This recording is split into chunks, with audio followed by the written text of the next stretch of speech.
Hello everyone!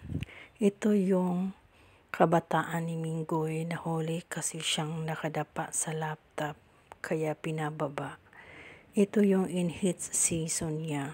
Hindi mo masaway kasi napakasaway. Akyat baba, takbo, nag-iingay.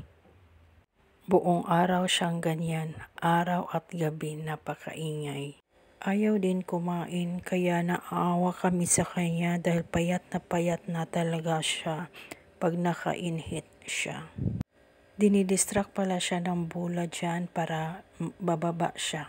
Kasi weakness din niya ang bola dahil gusto niyang laruan yan. Favorite niyang laruan yung bola na orange nung time na yan.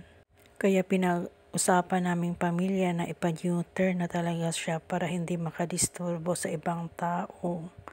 Bye! Salamat!